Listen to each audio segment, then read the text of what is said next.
Complete works of Swami Vivekananda. Karam Yoga, Chapter 2. Each is great in his own place. Part 1. According to the Sankhya philosophy, nature is composed of three forces called in Sanskrit Sattva, Rajas and Tamas. These are manifested in the physical world as what we may call equilibrium, activity and inertness. Tamas is typified as the darkness or inactivity. Rajas is activity, expressed as attraction or repulsion. And Sattva is the equilibrium of the two. In every man, there are these three forces. Sometimes Tamas prevails. We become lazy, we cannot move, we are inactive, bound down by certain ideas or mere dullness. At other times, activity prevails, but at still other times, that calm balancing of both. Again, in different men, one of these forces is generally predominant. The characteristic of one man is inactivity, dullness, and laziness. That of another, activity, power, manifestation of energy. And in still another, we find the sweetness, calmness, and gentleness, which are due to the balancing of both action and inaction. So, in all creation, in animals, plants, and men, we find more or less typical manifestation of all these different forces. Karam Yoga is specially to deal with these three factors. By teaching what they are and how to employ them, it helps us to do our work better. Human society is a graded organization. We all know about morality and we all know about duty, but at the same time, we find that in different countries the significance of morality varies greatly. What is regarded as moral in one country may in another be considered perfectly immoral. For instance, in one country cousins may marry, in another it is thought to be very immoral. In one, men may marry their sisters-in-law, in another it is regarded as immoral. In one country, people may marry only once, in another many times, and so forth. Similarly, in other departments of morality, we find the standard varies greatly. Yet we have the idea that there must be a universal standard of morality. So it is with duty. The idea of duty varies much among different nations. In one country, if a man does not do certain things, people will say he has acted wrongly. While if he does do those very things in another country, people will say that he did not act rightly. And yet we know that there must be some universal idea of duty.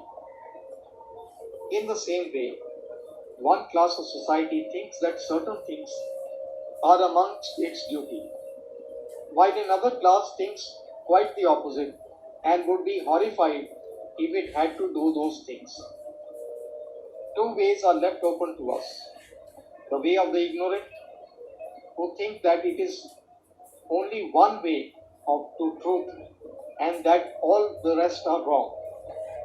And the way of the wise, who admit that according to our mental constitution, all the different planes of existence in which we are, duty and morality may vary. The important thing to know is that there are gradations of duty and of morality. That the duty of one state of life is in one set of circumstances will not and cannot be that of another. To illustrate, all great teachers have taught us, resist not evil. That non-resistance is the highest moral ideal. We all know that If a certain number of us attempted to put that maximum fully into practice, the whole social fabric would fall into pieces. The wicked would take possession of our properties and our lives and would do whatever they liked with us. Even if only one day of such non resistance was practiced, it would lead to disaster. Yet, intuitively, in our heart of hearts, we feel the truth of the teaching resist not evil. This seems to us to be the highest ideal, yet to teach this doctrine only would be equivalent to condemning a vast portion of mankind. And not only so, it would be making men feel that they were always doing wrong and cause in them scruples of conscience in their action. It would weaken them. And that constant self-disapproval would breed more vice than any other weakness would. To the man who has begun to hate himself, the gate to degeneration has already opened. And the same is true of a nation. Our first duty is not to hate ourselves, because to advance, we must have faith in ourselves first and then in God. He who has no faith in himself can never have faith in God. Therefore, the only alternative remaining to us is to recognize that duty and morality vary under different circumstances.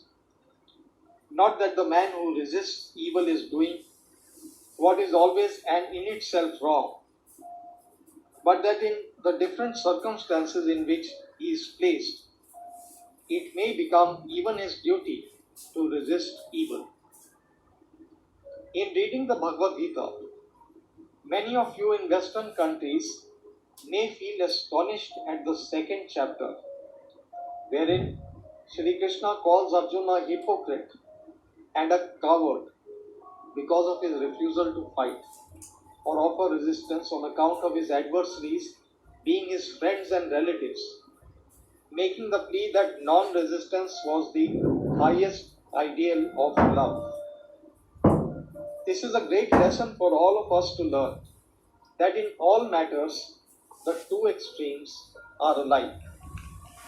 The extreme positive and the extreme negative are always similar. When the vibrations of light are too slow, we do not see them, nor do we see them when they are too rapid. So it is with sound. When very low in pitch, we do not hear it. When very high, we do not hear it either. Of like nature is the difference between resistance and non-resistance. One man does not resist because he is weak, lazy, and cannot. Not because he will not. The other man knows that he can strike an irresistible blow if he likes.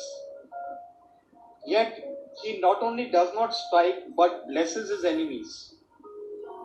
The one who from weakness resists not commits a sin, but as much cannot receive any benefit from the non-resistance, while the other could commit a sin by offering resistance.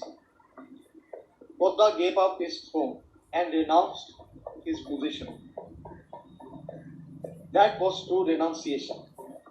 But there cannot be any question of renunciation in the case of a beggar who has nothing to renounce.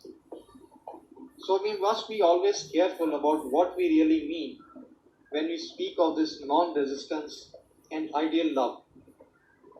We must first take care to understand whether we have the power of resistance or not. Then, having the power, if we renounce it and do not resist, we are doing a grand act of love. But if we cannot resist and yet at the same time try to deceive ourselves into the belief that we are actuated by motives of the highest love, we are doing the exact opposite. Arjuna became a coward at the sight of the mighty array against him. His love made him forget his duty towards his country and king. That is why Sri Krishna told him that he was a hypocrite. Thou talkest like a wise man, but thy actions betray thee to be a coward. Therefore stand up and fight. Such is the central idea of Karam Yoga.